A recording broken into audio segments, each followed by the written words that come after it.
Bismillahirrahmanirrahim. Assalamualaikum warahmatullahi wabarakatuh.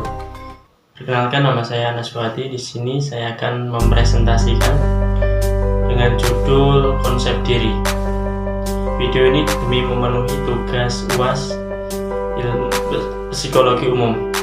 Baik, untuk yang pertama yaitu hakikat konsep diri. Konsep diri memiliki peran yang penting dalam kehidupan manusia. Konsep diri yang baik akan mampu memberikan pengaruh yang baik dalam berbagai bidang kehidupan, tak terkecuali dalam kegiatan belajar. Konsep diri adalah pandangan seseorang dalam dimensi fisik, psikis, sosial, penilaian, pengharapan terhadap dirinya sendiri yang berasal dari pengalaman-pengalaman yang orang itu lakukan, sehingga orang tersebut memiliki pandangan tentang siapa seorang itu dan kenyataannya, siapa seorang itu menurut pikirannya, dan akan menentukan bisa menjadi apa orang itu menurut pikirannya sendiri. Pemahaman terhadap diri sendiri ini berkembang bersama aspek-aspek lain dalam dirinya. Berikut saya akan berikan 3 contoh dari para ahli. Untuk yang pertama dari Robert Bruce Gunn,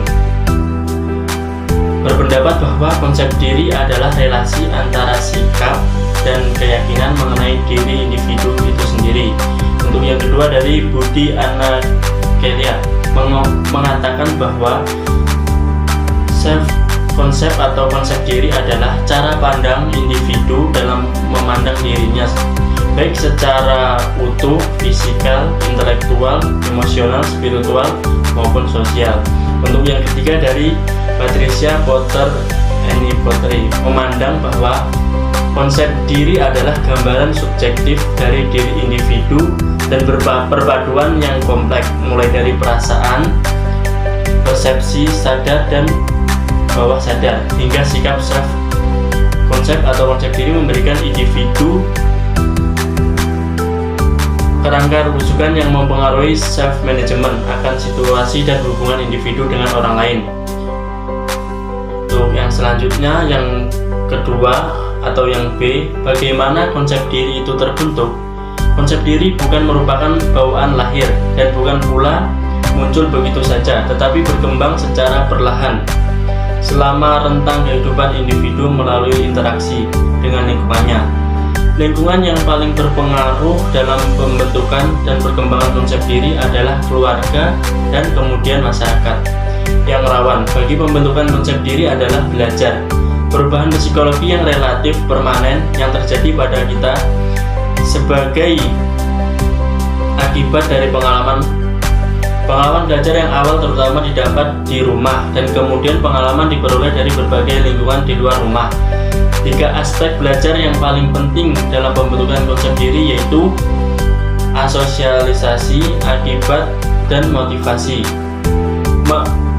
Menurut Cole, bahwa konsep diri terbentuk berdasarkan proses belajar tentang nilai-nilai, sikap, peran, dan identitas, dan dalam hubungan interaksi antara dirinya dengan kelompok primer yaitu keluarga. Hubungan tatap muka dalam kelompok primer tersebut mampu memberikan umpan balik kepada individu tentang bagaimana penelitian orang lain terhadap dirinya.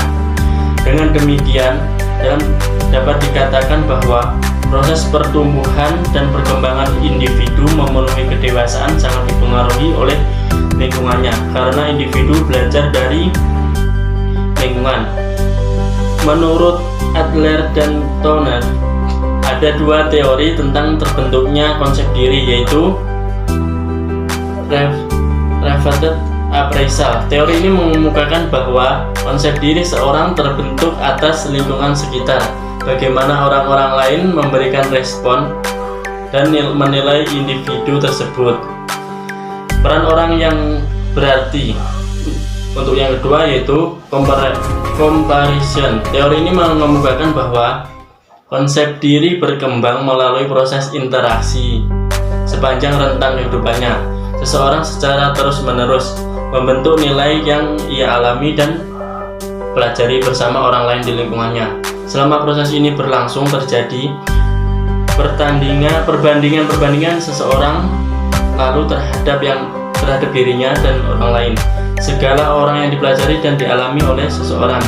Berkaitan dengan segala hal tentang dirinya akan persepsi keadaan diri dan membentuk citra diri atau gambaran diri individu. Untuk yang C, proses perkembangan konsep diri. Konsep diri sangat berpengaruh terhadap tingkah laku seseorang, karena pada umumnya tingkah laku seseorang sangat ditentukan atau berkaitan dengan gagasan-gagasan yang ada tentang dirinya.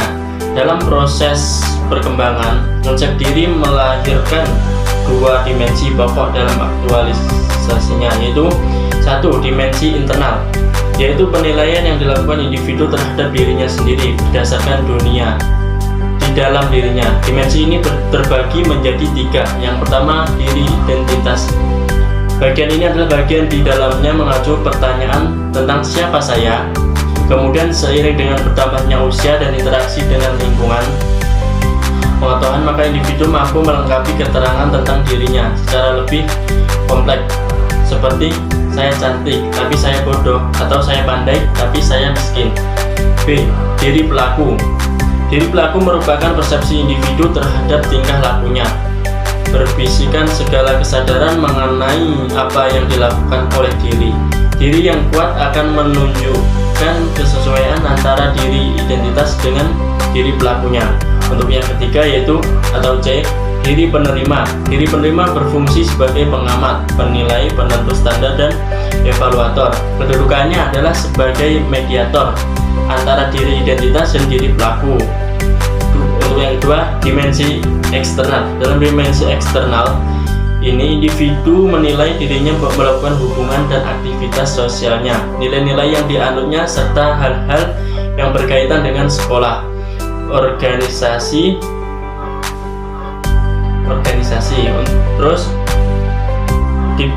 dimensi ini dibedakan menjadi 5 bentuk. Yang pertama, diri fisik. Yang kedua, diri etik moral. Yang ketiga, diri pribadi. Untuk yang keempat, diri keluarga. Yang kelima, diri sosial. Dan yang terakhir yaitu D, faktor yang memengaruhi konsep diri.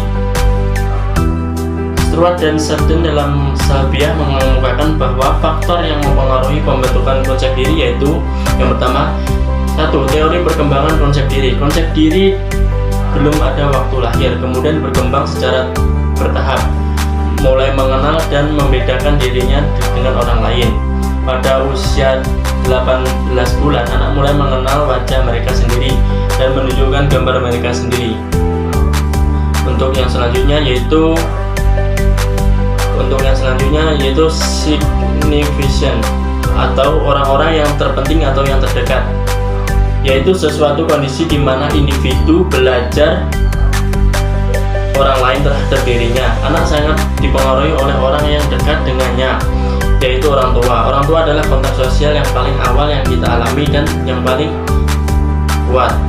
Terus selanjutnya yaitu self-perception atau persepsi diri, yaitu persepsi individu terhadap diri sendiri dan penilaian, serta persepsi individu terhadap pengalamannya. Menurut Byrne, konsep diri dipengaruhi oleh faktor-faktor sebagai berikut. Yang pertama, citra diri. Yang kedua, kemampuan bahasa. Yang ketiga, umpan balik. Yang keempat, identifikasi. Dan yang kelima, pola asuh. Mungkin cukup sekian dari saya, kurang lebihnya saya mohon maaf yang sebesar-besarnya. Assalamualaikum warahmatullahi wabarakatuh.